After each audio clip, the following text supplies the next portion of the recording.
Texas and Oregon are the two highest ranked one-loss teams in the college football playoff rankings.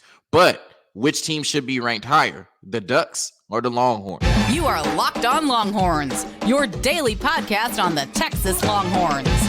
Part of the Locked On Podcast Network, your team every day.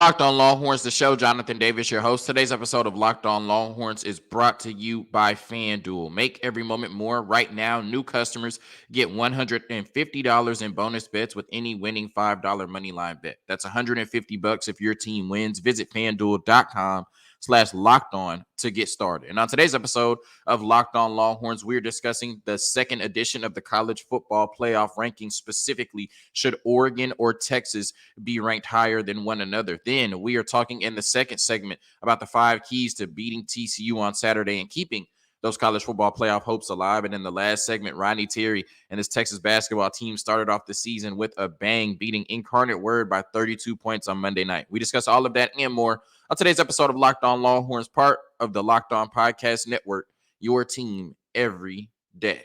As long as it takes for the football season to get here, and it takes forever, it blows right by, right? And we are already 75% through the regular season in college football. Only 3 college football games left in the regular season for each team.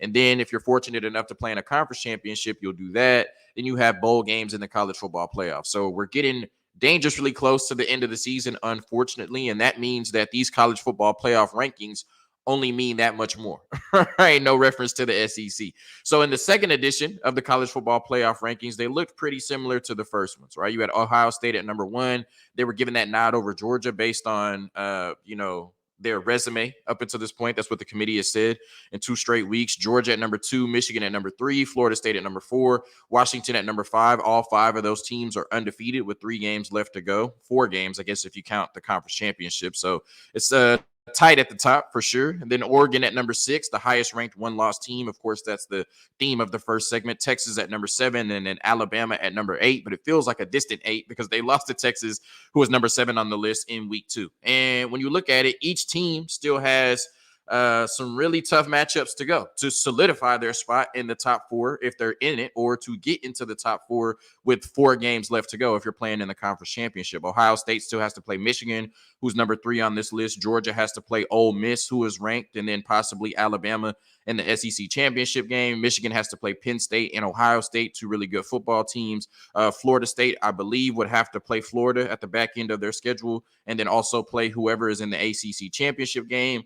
Washington would have to play Utah, Oregon State, and then Washington State, and then possibly Oregon again in the Pac-12 championship. And then Oregon would have to play USC, right? Oregon State, and then possibly Washington again in the Pac-12 championship. So those are some really daunting matchups for these teams moving forward. Like I said, Alabama is a distant 8th because they lost to Texas, but they would have a tough matchup in the SEC championship if they had to play Georgia, who was undefeated and really has only lost 1 or 2 games in the last 3 years. When you look at it, Texas actually might have the most favorable next 3 to 4 games left if you look at their schedule compared to what I just read for every other team, because Texas has a TCU team on the road this weekend who certainly can beat you if you don't play, up to your level, to your talent level and the level that you've shown the first 9 weeks. But TCU is not daunting, right? That's not a daunting game on your schedule. If you go in there and play Texas Longhorns football, you should come out there with the victory. Then you play Iowa State on the road. That's certainly going to be a tougher game based on that defense and the crowd environment. But if Texas plays Texas Longhorns football, you should go in there and win that game, right? And then you end the season with Texas Tech, who wants nothing more than to ruin your season. Lord knows they don't have anything to play for themselves. That's going to be a tough game. But once again, if you play Texas Longhorns football, you should win that game, right? And then as of right now, you're projected to play, if you make the Big 12 championship, Oklahoma State. And once again, if you play Texas Longhorns football, you should win that game. So based on the 8 teams that I mentioned in the college football playoff race right now, Texas might have the easiest 4 games left on their schedule, which makes the decision to put Oregon at 6 over them at 7 very interesting, right? Because if Texas has the easiest path moving forward, right, then they have to have the ability to be able to jump into the top four. And you gave them another hurdle by putting Oregon ahead of them, even though Texas might have a better resume than Oregon up until this point. So that's what we're going to discuss, right? I do think that the decision at 6 and 7 is a key and crucial one because Oregon has a very tough strength of schedule left. But if they get through it, then I think they would have a better resume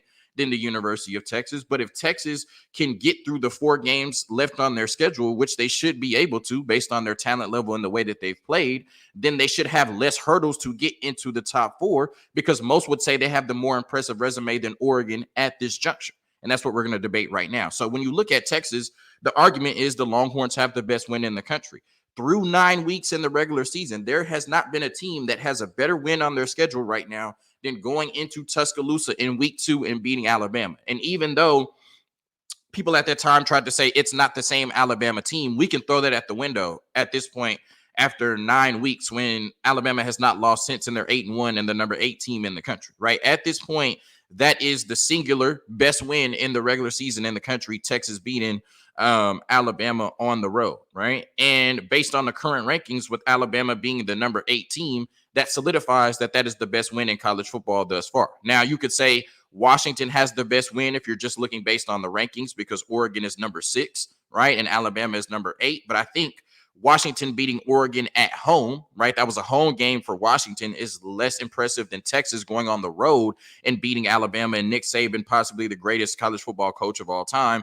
And there was a bigger margin of victory, right? Washington only beat Oregon by 3. Texas beat Alabama on the road by 10, right? So I think if Texas has the best win in the country thus far, then that certainly is a great argument for them being the best one-loss team in the country so far. Then when you look at the ranked wins, this is based on the AP poll where they ranked at the time that these teams played each other. The Longhorns have 3 ranked wins compared to 2 for Oregon, right? So if they have the best win in college football and they have 3 ranked wins compared to 2 for Oregon, that's certainly a very strong case for them being ranked in that 6th spot compared to the 7th behind the Oregon Ducks. They beat the number 3 Bama team on the road in week 2, 34-24.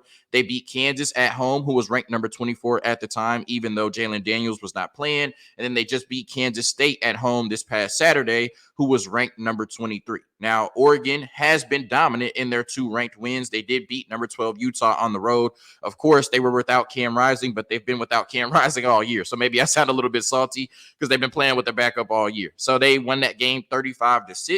And then they beat number 19 Colorado. Now, Colorado is not currently ranked in the college football playoff rankings like Utah, Kansas State, Kansas, and Bama are, but they were ranked in the AP poll at number 19 at the point that Oregon played them, and they beat them 42-6, right? It really started to kill all of that Deion Sanders and Coach Prime hype. So Oregon has been dominant in their ranked wins for sure, but Texas has more of them, right? And that should matter, 3-2.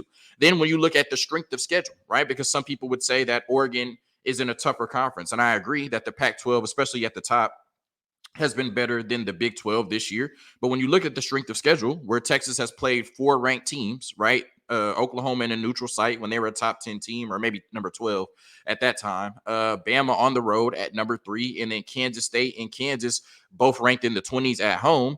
Their strength of schedule on the season is number 10 compared to Oregon, who only has really been tested against Washington. They lost that game, right? Then they beat up on Utah really bad, on the road. And then they beat up on a Colorado team who that was their first real test, right? So their strength of schedule compared to Texas is number 63, right? So if Texas has the best win in college football, they have more ranked wins than Oregon, and they have a better strength of schedule, then how is Texas ranked behind Oregon? What is the argument for the Ducks? And when I look at the arguments for Oregon, they're real subjective, right? The first argument is a tougher conference. Like, yes, the Pac-12 has looked better than the Big 12 up until this point this year, but that doesn't matter to Oregon specifically because based on their schedule, the only test they've had in the conference thus far, as I'm having this conversation, is Colorado, who is absolutely not who we thought they were after 3 weeks. Utah, who, like I said, have played the entire season without their starting quarterback, and then Washington,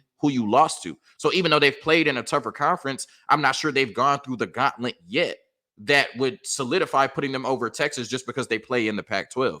Then you would say eye test, and I think that can change from week to week. That's very subjective. There are weeks that I've tuned in and watched Oregon and Texas looked better. There are weeks that I've tuned in and watched Texas and Oregon looked better. So to me, I don't think you can say eye test because it's not been consistent for 9 weeks that Oregon has looked like the better team than the University of Texas. The one argument that has credence, and it definitely has a lot of credence, is they have the better loss, right? And I think in college football, whether fair or not, losses mean more than wins, right? So even though Texas has the better win beating Alabama, Oklahoma has done Texas no favors.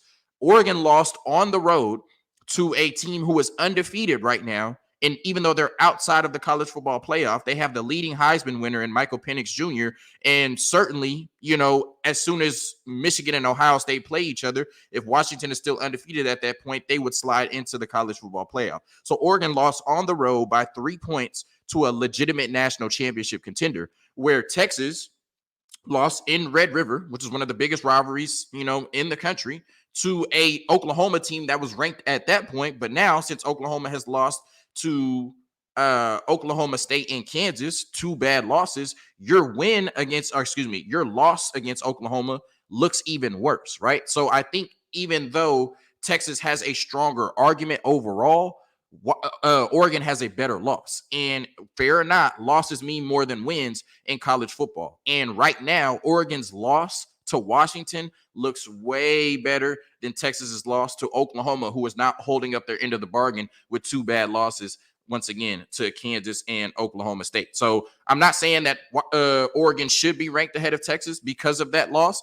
I just think that is a really strong argument. I do think that Texas should be the number 6 team and Oregon should be the number 7 team. But like I said, when you factor in that the team that they lost to by 3 points on the road is a legitimate national championship contender and Oklahoma has flown off the wheels, then I can't blame the committee either way for having Oregon at 6 or Texas at 6 moving forward. And once again, it'll all take care of itself if you win out. Got to put the pressure on the committee. A quick word from our sponsors, and then the 5 keys to beating TCU on Saturday, regardless of Malik Murphy or Quinn Ewers is at quarterback.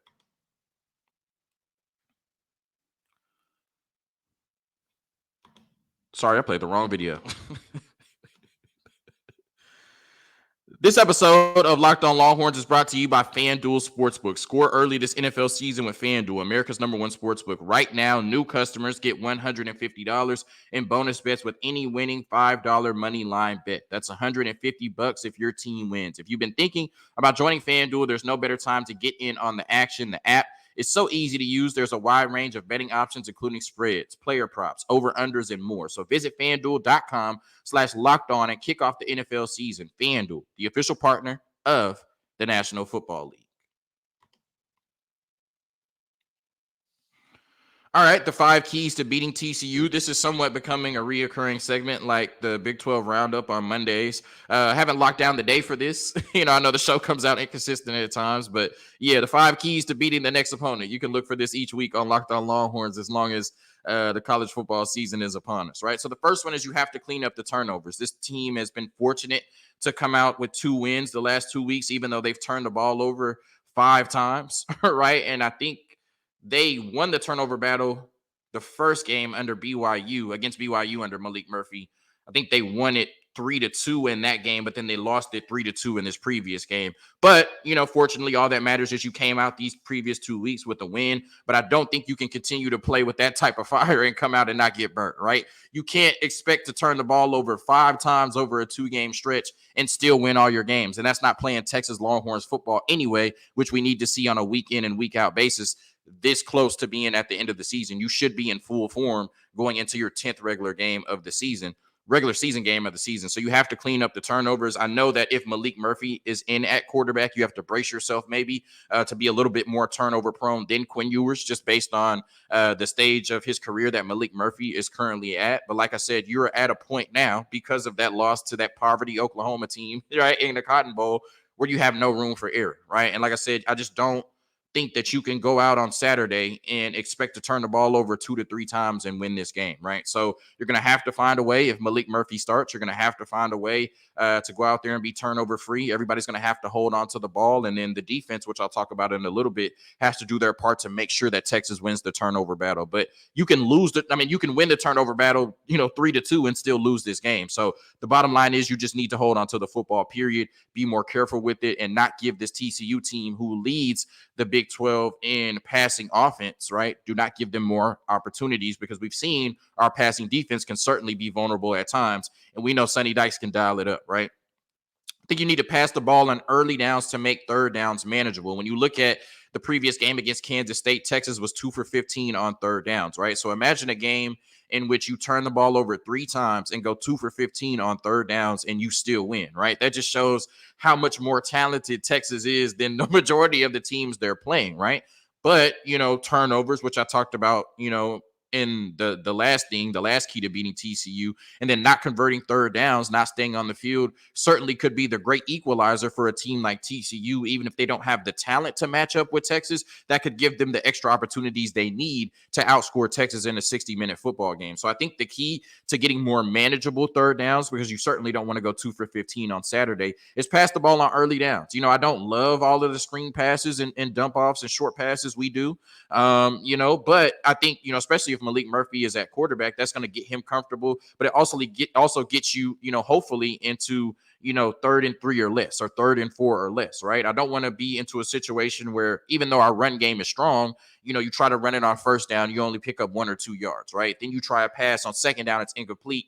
Now you're looking at a 3rd and 7 or 3rd and 8, right? Where obviously the statistics in terms of converting 3rd and 8 are way, there's way less of a chance of converting that than a 3rd and 3 and 3rd and 4, right? And I think that's what happened on Saturday. We just got into too many unmanageable third downs, right? So this week we need to pass the ball on early downs, quick passes, high percentage passes, screens, whatever it is, to pick up at least 6 to 7 yards on first down, get you into 3rd and 3 or less, and then your third down conversion percentage goes way up, your time of possession percentage goes way up, and then your percentage or your likelihood to win the game goes way up as well. The third thing is TCU has the best pass defense in the conference, so you want to force them to defend the run and never put yourself in obvious passing situations. I was thinking about this. Texas has an explosive offense, and they've done such a good job of running the ball all year, really outside of the first 2 games, but it didn't matter. You went 2-0 in those. But really, outside of the first 2 games, Texas has been one of the best rushing offenses in the country this year. And because of that, they've never really had to put their quarterback in a situation where they had to pass the ball, right? Even in the last real drive we had against Oklahoma, before Quinn had 15 seconds, right?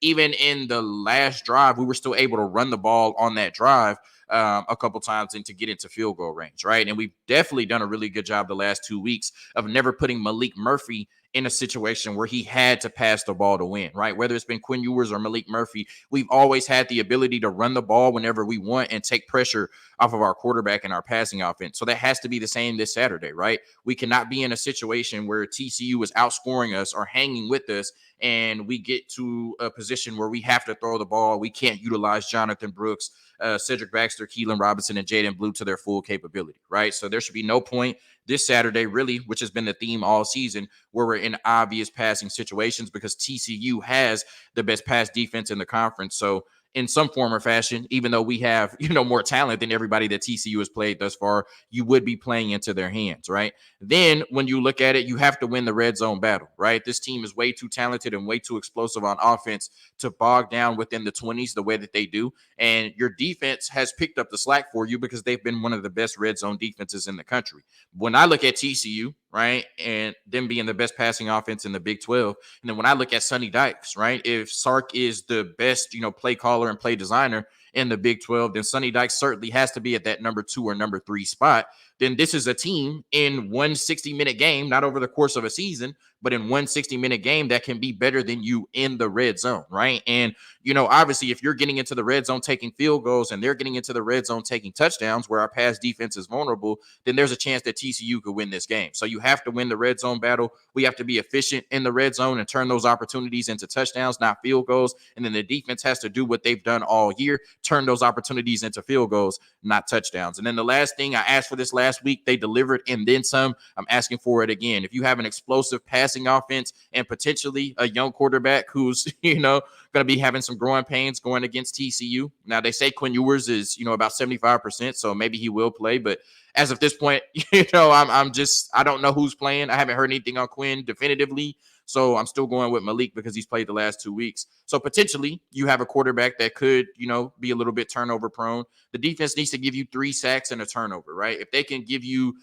4 drives where TCU doesn't score, this offense, like I said, for Texas, has scored 30 points every week. I'm banking on them doing that again. I'm giving them the benefit of the doubt. If you can stop TCU from scoring on 4 drives and stop their momentum with a turnover and 3 sacks, then I don't think they can outscore this Texas football team like pretty much every other team has been unable to do in the early part of the season. So 5 keys: have to clean up the turnovers, pass the ball on early downs, need manageable third downs. 2 for 15 won't cut it.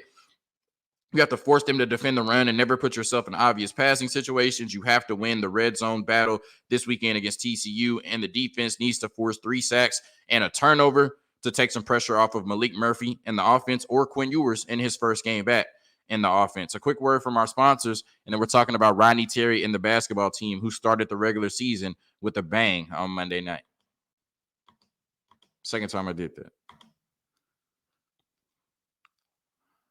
Today's episode of Locked On Longhorns is brought to you by PrizePicks. PrizePicks is the largest daily fantasy sports platform in North America, the easiest and most exciting way to play daily fantasy sports. It's just you against the numbers. Instead of battling thousands of other players, including pros and sharks, you pick more than or less than on 2 to 6 player stat projections and watch the winnings roll in. And now, with basketball season here, you can now pick combo projections across football and basketball from the Specials League, a league created specifically for combo projections that include 2 or more players from different sports or leagues. Imagine if you could bet on LeBron James and Travis Kelce at the same time at a 10.5 combo of 3-pointers made and receptions. Well, guess what? You can only on PrizePicks. PrizePicks even offers a reboot policy so that your entries stay in play even if one of your players gets injured. For football and basketball games, if you have a player who exits a game in the first half and does not return in the second, that player is rebooted. PrizePicks is the only daily fantasy sports platform with an injury insurance policy. Go to prizepicks.com/lockedoncollege and use code LockedOnCollege for a first deposit match of up to $100. prizepicks.com/lockedoncollege, code LockedOnCollege for a first deposit match of up to $100. All right, it's a glorious time at the 40 acres. We now have Rodney Terry and the basketball team doing his thing while Steve Sarkisian and the football team are over there doing his thing. So, like I said, exciting times for us at the 40 acres right now.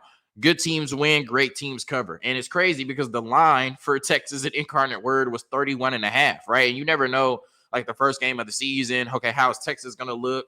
I've never watched Incarnate Word, so how are they going to look, right? And 31.5 always seems like a lot. But like I said, good teams win, great teams cover. Texas covered it by a half a point, winning by 32. So shout out to everybody that had faith in the basketball team and made some money on the basketball team on Monday night. I watched the post-game press conference, and Rodney Terry talked about the priorities, not just for the Incarnate Word game, but for every game on their schedule was to defend at a high level, right? They want to hang their hat on defense. They want to win games on the defensive end, share the basketball. He said he wants at least, I believe, 17 assists per game, right? If they can get to that 17 assist threshold, that's where he wants to be. They had 20 in this game, so they did a really good job. And then get up and down the floor in transition, right? I don't have the fast break point numbers, or I don't have the points off turnover numbers, but they were pretty high, right? Based on the game I watched. So if those are the 3 priorities for every game, and especially for the game in Incarnate Word, if those are the 3 priorities for every game, then they got off to a really good start. And if those were the priorities for the Incarnate Word game, then they certainly executed on a high level,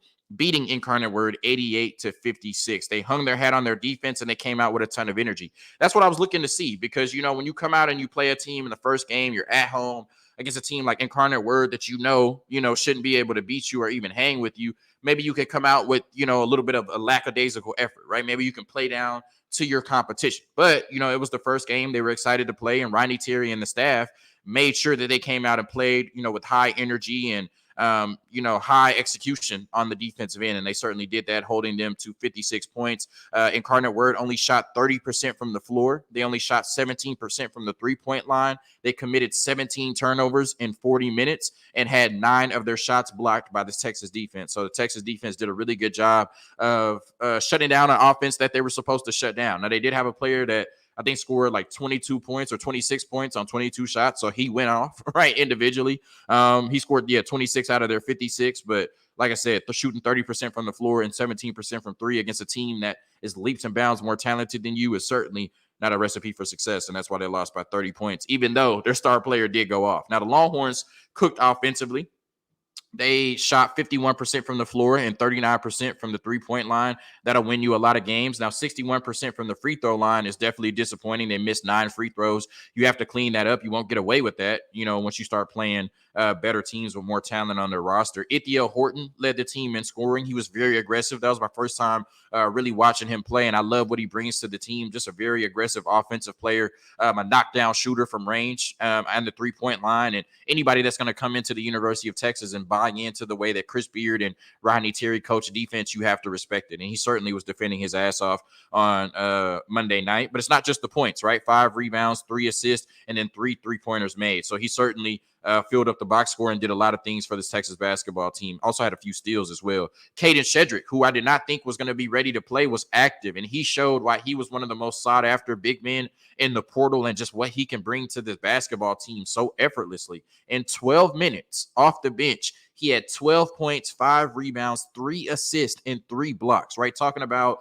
a do-it-all big man that really didn't get the chance to showcase his full skill set at Virginia. But Rodney Terry is really tapping into it. Like I said, 12 minutes, 12 points, 5 rebounds, 3 assists, and 3 blocks for your center is crazy. And when you add Dylan Dessou to the mix next to him, this team might be borderline unstoppable in 2 months when conference play starts. Max Amos and Tyrese Hunter, your 2-point guards, or your 2 combo guards, combined for 23 points, 7 assists, and 4 threes. Neither one shot the ball well, but they did a good job of getting us into our offense and getting our playmakers and our other players on offense the ball. And so I would expect, moving forward, especially with Max Amos, they're going to do more of the lifting on the offensive side of the ball, or the scoring, I should say. Zariq Onyema, who's getting a lot more opportunity right now with Caden Shedrick being hobbled and Dylan Dessou being hurt. He gave you 11 and 7, kind of starting as your premier post player. He did get taken out in the second half. It looked like Rodney Terry wasn't happy with his energy level and his execution the first couple of trips down in the second half. So he did get taken out, but overall he played well. And then Kendall Weaver and Brock Cunningham combined for 15 points off the bench. So you beat Incarnate Word by 32 points, and you're still missing what many people think is your best player in Dylan Dessou. So really good, first game action for the Texas basketball team. I'm excited about the way the roster looks. I'm excited about the way they play with each other thus far. That should only get better when Dylan Dessou comes back. And I'm excited about, what I'm hearing from the coaching staff and Rodney Terry. They really seem like they're in a position to take this team on a far run in 2023 in their last year in the Big 12. Thank you for tuning in to another episode of Locked On Longhorns, part of the Locked On Podcast Network, your team every day. Tomorrow, we will have the crossover between me and Locked On Longhorns and Steven Simcox and the Locked On Horned Frogs. Hook 'em and peace.